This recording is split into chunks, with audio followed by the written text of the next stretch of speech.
Red టీవీలో మీ వ్యాపార ప్రకటనల కోసం ఈ నంబర్ ని సంప్రదించండి 6281747728. సరే ఇటు ఎన్టీఆర్ గారికి భారతరత్న అవార్డు రావడం పైన అంటే మరోసారి తెరపైకి వచ్చింది సార్. నిన్న కేంద్ర కేబినెట్ మీటింగ్ లాస్ట్ టైం జరిగింది. సో పొత్తుల విభాగంలో ఈ డిస్కషన్ జరగక ఎన్టీఆర్ గారికి కూడా భారతరత్న ఇవ్వాలన్న ప్రస్తావన వాళ్ళు తీసుకొచ్చారు. మరి ఎన్టీఆర్ గారికి భారతరత్న ఇచ్చే అవకాశం ఏమన్నా ఉందా? మీ ఒపీనియన్ సార్ దీనిపైన? యాక్చువల్గా నేను చచ్చిపోయిన వాళ్ళకి బిరుదులు ఇవ్వకూడదు అని ఆల్రెడీ చెప్పాను.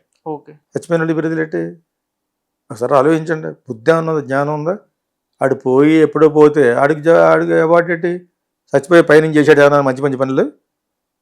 వీళ్ళు పొలిటికల్ మైలేజ్ కోసం బీజేపీ అన్ని మార్గాలు ఉపయోగించుకుంటుంది. ఎవరైతే రూలింగ్ పార్టీలో ఉన్నారో ఆ ఎలక్షన్లకి ముందు ప్రాజెక్టులు స్టార్ట్ చేయటం, బిరుదులు ఇవ్వటాలు, అంతకు తగిన బొంతగాళ్ళకి కూడా బిరుదులు ఇవ్వటాలు ఎందుకు చేస్తారు? అతనికి జీవితంలో ఒక ఫిల్మ్ అవార్డు కూడా రాలేదు ఎన్టీ రామారావుకి. మీకు తెలియని వాళ్ళు చెప్తున్నాను. ఈ మిగతా మనం పెట్టుకున్నాయి. విశ్వవిఖ్యాత నట సార్వభౌమ బొంగు భోషాని ఎన్ని ఉన్నాయి కదా, ఇవన్నీ అసలు అతనికి వ్యక్తిగతంగా అతనికి పెద్ద ఇంట్రెస్ట్ లేదు, ఎవరు ఇవ్వలేదు కూడా. నిజంగా వ్యక్తిగతంగా అంత గొప్పవాడని ఫ్యాన్గా నేను అనుకోవచ్చు ఏంటి ఒక యాక్టర్గా. వ్యక్తిగతంగా అతను చాలా నీచుడని పవన్ కళ్యాణ్ పార్టీలో ఉన్నాడు. ఆయన ఎవరు ఆయన నాదెండ్ల భాస్కరరావు గారు చెప్పిన వీడియోలు చూస్తే చెవులు మూసుకుంటాం, కళ్ళు మూసుకుంటాం. ఎన్టీ రామారావు గారి గురించి చెప్పిన వీడియోలు ఒక 20-30 ఉంటాయి. ఆయన కొంచెం మర్యాదస్తుడు, మర్యాద అయిన ఫ్యామిలీ అండ్ మంచి బాగా మాట్లాడతారు అనమాట. సో ఆయన ఎన్టీ రామారావు గురించి ఎంత నీచంగా చెప్పాడో అంత ఏం చెప్పాడు. ఓకే, ఇప్పుడు అవార్డు ఇవ్వటం అనేది ఎంతవరకు సమంజసం అనేది, వీడికి పలానా వాడికి ఇస్తే మనకి ఆ కమ్యూనిటీ అంతా కొన్ని ఓట్లు పడతాయి అనేది అన్ని విధాలా సర్దేస్తారు బీజేపీ వాళ్ళు. Without any shame or shy they are doing everything. ఇక్కడ తమిళనాడులోనూ మొత్తం చేస్తున్నారు. ఎందుకంటే ఏదో విధంగా సౌత్లో సంపాదించాలి. బ్లాక్ మెయిలింగ్ యాటిట్యూడ్ అంటారు దీన్ని. బ్లాక్ మెయిల్ చేస్తూ ఆ విధంగానే అన్ని పార్టీలను కలుపుకొని చేస్తున్న పని బీజేపీ. పర్లేదు, అది వాళ్ళ యొక్క స్ట్రాటజీ. ఇది వీళ్ళ స్ట్రాటజీ తప్పని ఎలాగంటాం. కానీ నేనే వ్యక్తిగతంగా చచ్చిపోయిన వాళ్ళకి అవార్డు ఇచ్చినంత నీచమైన ఇది ఎక్కడ ఉండదు. బతికుండగా ఒక అవార్డు ఇవ్వలేదు, చచ్చిపోయిన తర్వాత భారతరత్న అట. దాని భారతరత్నకు ఉండే వాల్యూని చెడగొడతారు. Not because of NT Rama Rao. చచ్చిపోయిన తర్వాత చనిపోయిన తర్వాత దట్ ఈస్ నాట్ కరెక్ట్. ఎందుకు ఇవ్వకూడదు అంటారు? ఇవ్వకూడదు. That is my attitude, my feeling towards the greatest award భరతనాట్య. Why are you giving to the people? అంటే అప్పటి వరకు అంతకుముందు బుద్ధి లేదా మీకు కానీ అంతకుముందు రూలింగ్ గవర్నమెంట్ బుద్ధి లేదా? బతకుండా ఒకటి ఇవ్వలేదు. అతనికే కాదు చాలా మందికి. This is very non sense, which has nothing, which has got no sense at all. Senseless act అది. కానీ ఇప్పుడు ఇచ్చినా కూడా అంటే తెలుగు వారికి ఇది ఒక గర్వకారణం అని చెప్పేసి మాట్లాడుకోవడం, అంటే ప్రస్తావన రాగానే కూడా ఒకవేళ ఎన్టీ రామారావు గారికి భారతరత్న వస్తే అందరికీ కూడా తెలుగు వారు గర్వపడే. అందరూ అంటే ఏముండదు, ఒక అమ్మోళ్ళు ఒకటి ఫీల్ అవుతారు. అందరికి ఫీల్ అవుతారు. అంటే ఎవరు ఫ్యాన్స్ ఫీల్ అవుతారు? నాగేశ్వర ఫ్యాన్స్ ఫీల్ అవుతారా? సోహన్ బాబు ఫ్యాన్స్ ఫీల్ అవుతారా? ఏదో విధంగా ఒక 1% కలుస్తుంది అని ఇవ్వడం తప్పితే ఏంటి ఫీలింగ్? ఆయన ఎప్పుడో చచ్చిపోయాడు. ఆయన బ్యాక్ బైట్ పోడ్చినప్పుడు ఏమన్నా ఎఫెక్ట్ ఇచ్చిందా? ఆయన దించేసి మానసిక క్షోభతో కాఫీ కూడా ఇచ్చేవాళ్ళు లేని పరిస్థితుల్లో ఆయన చచ్చిపోయాడు. ఆయన చావే పెద్ద కాన్స్పిరసీ థియరీ. దానికే ఎఫెక్ట్ లేదు. అతని మీద చేసిన ఒక బయోపిక్ ఒక రోజు ఆడలేదు కదా. అంచేత ఇవేం ఉండవు. ఇప్పుడున్న జనరేషన్లో ఓట్లు కానీ అనుకుంటే ఇంత కూడా ఎఫెక్ట్ అవ్వదు. They don't know. Me age group people they don't care for all this. Ram Charan తెలిసినట్టు చిరంజీవి తెలియదు. రామ్ చరణ్ ఫాదర్ అట వాళ్ళ అవిలికి వచ్చింది జనం. అవును, మరి ఇప్పుడు ఉన్న వాళ్ళకి తెలియదు కదా. 30 ఏళ్ల వయసులో ఉన్న కుర్రవాళ్ళకి వీడు పుట్టినప్పటికీ అతను ఆల్రెడీ మంచి మంచి సినిమాలు చేస్తాడు. అటువంటిది రామారావు గారు అంటే ఆయనకి ఏదో ఇచ్చాడు భారతరత్న అంటే అటువంటి రేపొద్దుట ఇంకా షేమ్. క్యాండిడ్ కెమెరా పట్టుకెళ్తే మీరు భారతరత్న అంటే ఏదో సంథింగ్ అంటాడు అనమాట. ఎన్టీ రామారావు అంటే ఏమో అంటాడు. అది ప్రస్తుతం జనాల్లో ఉన్న ఇంప్రెషన్. అటువంటి ఇస్తే అంతే, ఇవ్వకపోతే అది వీళ్ళ భ్రమ. వీళ్ళెవరో బీజేపీ వాళ్ళు భ్రమ ఏంటంటే అన్ని విధాలా నరుక్కుంటూ వచ్చి వాళ్ళకి ఒక 10 సీట్లు కావాలి. ఎక్కడో 10 సీట్లు, తెలంగాణలో 10 సీట్లు వస్తే కానీ 400కి రారు. వాళ్ళు 400 వచ్చేస్తా అనుకున్నారు. అందరికి ఎవరికైతే కేసులు ఉన్నాయో ఆ కేసులు అంతా చేత్తో పట్టుకుని ఇవన్నీ చేస్తూ in spite of doing all this dirty games, these are all dirty games, political dirty game అంటారు దాన్ని. ఇవన్నీ to impress people. To impress home, ఏదో జరుగుతాయి. ఎవడికి తెలియనివాడు కూడా ఇచ్చిస్తారు. ఇప్పుడు 4 కొత్త డిష్లు పాడేటాడికి వాళ్ళదే కదా, ఏముంది పలానా అప్పుడు మనకు ఓటు వస్తాయి అనుకునేటప్పటికి వాడికి ఇస్తారన్నమాట. ఓకే. ఎందుకు ఇస్తారు? Only for the political mileage. తక్కువ చేసి మాట్లాడుతారా అని అనుకోకుండా, it is become like that. ఇప్పుడు చిరంజీవికి ఎంతమంది ఆనందించారు చెప్పండి? నిజంగా మాట్లాడుకుంటే అలాంటి ఎవడో ఒకటి ఈ డిజర్వ్స్ అని చెప్పారంటే, చాలా కాలం సస్టైనబిలిటీ ఇన్ ఎంటర్టైన్మెంట్ అనేది ఒక ఫ్యాక్ట్. ప్రతిభను పక్కన పెడితే దాన్ని సస్టైన్ చేయగలిగాడు ఈ ఏజ్ వరకు, 67 ఏళ్ళ వరకు. దానికోసమనే వచ్చి పద్మవిభూషణ్ అన్నాను. గొప్ప నటుడని మాత్రం కాదు. ఒక విధంగా గొప్ప నటులు అంటే ఎవరు? Kamal Haasan is a great actor కదా, Naseeruddin Shah is a great actor, Om Puri was a great actor. Okay, Girish Karnad is a great writer. అతను కూడా గ్రేట్ యాక్టర్ ఏం కాదు, నా సినిమాలో యాక్ట్ చేశాడు మొట్టమొదటి సినిమాలో. Is a great scholar. Roads యూనివర్సిటీలో అతను డాక్టరేట్ ఇచ్చారు. ఒక మహత్తరమైన మంచి సినిమాని డైరెక్ట్ చేశాడు. 5-6 సినిమాల్లో ఉత్సవ్ అనే సినిమా. These are all the real great people కదా. Raj Kapoor is a great director and actor. And the whole world లో greatest actor, a very pathetic person is Charlie Chaplin.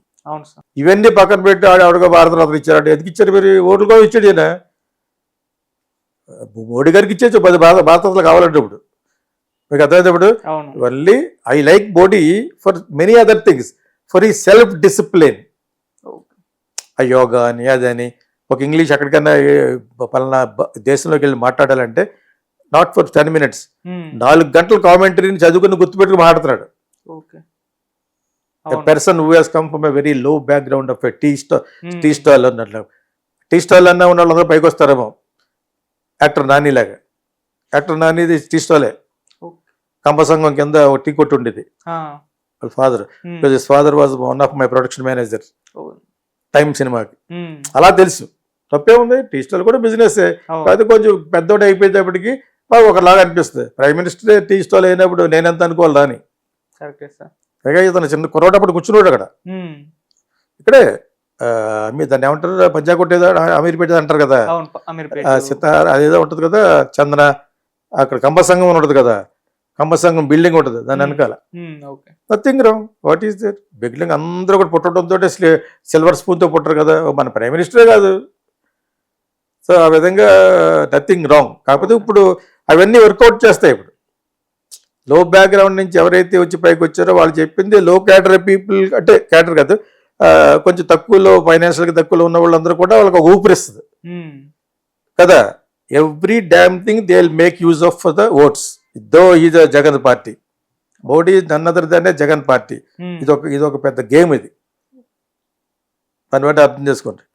NT Ramarao గారికి ఎప్పుడో భారతరత్న ఇవ్వాల్సింది, అందుకు చంద్రబాబు నాయుడు గారు అడ్డుపడ్డారు అని చెప్పేసి లక్ష్మీపార్వతి గారు ఒక ప్రెస్ మీట్ లో చెప్పడం చూస్తున్నాం. అంటే ఎందుకు అయి ఉంటుంది సార్? అతన్నే బండబూతులు తిట్టాడు, ఆయన బ్యాక్ బైట్ చేశాడు. తిరుపతిలో ఉండే అతని యొక్క క్యారెక్టర్ 420 అంటారు కొంతమంది, రోజా 420 అంటది.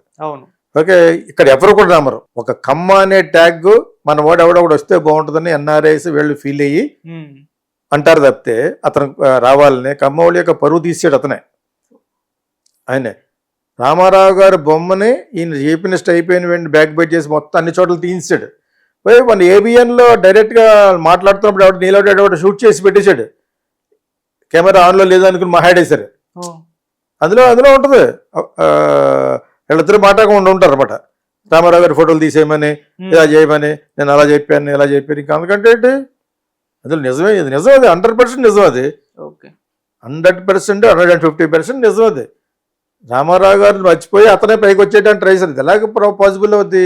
మనం పుట్టన గత నుంచి ఆయన సినిమాలో యాక్ట్ చేస్తూ రాముడు గాను, కృష్ణుడు గాను, విష్ణుమూర్తి గాను అన్ని పాత్రలు వేసిన ఆయన ఎలా మర్చిపోతారు? ఆయన ప్లేస్ నువ్వు ఎలా ఆక్రమించగలవు? ప్లస్ ఆయన నువ్వు మోసం చేసి బ్యాక్ బైట్ చేసినందుకు నేను అసలు ఈ మాత్రం 2-9 సంవత్సరాలు చీఫ్ మినిస్టర్ చేయించడమే చాలా గొప్ప. That is the greatness of Kammas. నలుగురు 4 డబ్బులు వేసుకుని గెలిపిస్తారు, లేకపోతే వాళ్ళందరూ 4% ఉన్నారు. ఓటు బ్యాంక్ కూడా ఎందుకు ఎక్కువ ఉంది? Because of the money. అలా కాపాడుకుంటూ వచ్చారు. ఇది నిజం. అది అలాగంటే మీరు కమ్మకి ఎగనెస్ట్ ఏంటి? నాతో సినిమా తీసిన వాళ్ళు కూడా కమ్మోళ్ళు ఉన్నారు.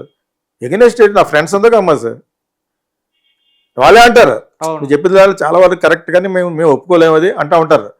అంతే, అది నేను నిజమే మాట్లాడతాను. నిజం నిర్భయంగా చెప్పుకోకపోతే ఎవరికి అర్థం అవుతుంది? People should understand what exactly the fact is అనేది. Correct sir. అంచేత రామారావు గారి స్టేచర్కి ఇతను ఎప్పుడు వెళ్ళాడు ఫోటోలు తీసేసినంత మాత్రాన. యాక్చువల్గా అయితే ఒక నటుడిగా అతను ఈ డిజర్వ్స్ భారతరత్న. మరి భారతరత్న ముందు వేరే బిరుదులు ఏమన్నారు కదా దానికి.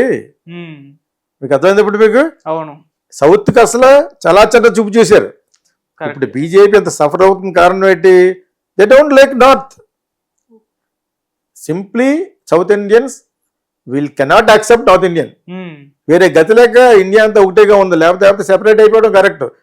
Karnataka chief minister deputy chief minister తమ్ముడు అన్నాడు మన లెటెస్ట్ సెపరేట్ సౌత్ ఇండియా అని. యాక్చువల్గా నథింగ్ రాంగ్ యాక్చువల్గా. నేను ఎందుకన్నాను, because you never allowed anybody to get a national award until Bunny got. ఇక్కడ అవార్డులు ఇచ్చేవారు కాదు, చాలా చాలా చిన్న చూపు చూశారని చిరంజీవి కూడా చెప్పాడు కదా. అవును, ఒక ప్రెస్ మీట్ లో చెప్పారు. అంచేత ఎన్ని విధాలుగా చూసుకున్నా సౌత్ లో మీకు ఎందుకు సీట్లు రావంటే మోడీ గారు ఒక్కరి గురించి కాదు, ఒక్కరి గురించి కూడా అనుకోవచ్చు. Because you not done anything.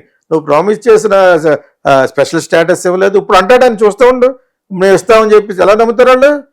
బీజేపీకి ఒక సీట్ కూడా రాదు, అర్థమైందా?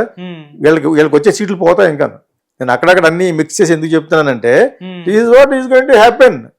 They don't like north Indians to rule anymore. తెలివితేటలు వచ్చేసినాయి ఎవరు సౌత్ ఇండియన్స్ కి. ఫిల్మ్ ఇండస్ట్రీ కూడా అంతే. ఒకప్పుడు ఫోజ్ కొట్టేవారు మీరు, వీళ్ళంత తెలివైన వాళ్ళు కాదని ఒక 5 సంవత్సరాల నుంచి ప్రూవ్ అవుతూనే వస్తుంది. Over the best fan India directors only south is leading today. మీరు ఎంతకాలం అని నొక్కగలరు? ఓకే, అది బట్ ఇన్ పర్సనల్గా పర్సనల్గా నేను మోడీ గారు అంటే ఎందుకు ఇష్టం అంటే ఆయన ఒక చాలా లో బ్యాక్గ్రౌండ్లో వచ్చి ఇంగ్లీషు ఎక్కడికన్నా వెళ్ళి అంతర్జాతీయ ఫోరంలో మాట్లాడగలడు. అది ఎలా సాధ్యం? ఎంత యోగా చేస్తే మటుకు ఎప్పుడు కూడా క్వశ్చన్ అది. అరగంట గంట కాదు, ఒక స్టేజ్ మీదకి వెళ్ళి నేనే 10 నిమిషాలు ప్రిపేర్ అయింది మాట్లాడలేను, అప్పటికక్కడ మాట్లాడగలను కానీ ప్రిపేర్ అయింది మాట్లాడగలను. ఆయన ప్రిపేర్ అయింది 4 గంటలు మాట్లాడాడు ఒకసారి. It is not that is people are sitting and clapping once in 10 minutes.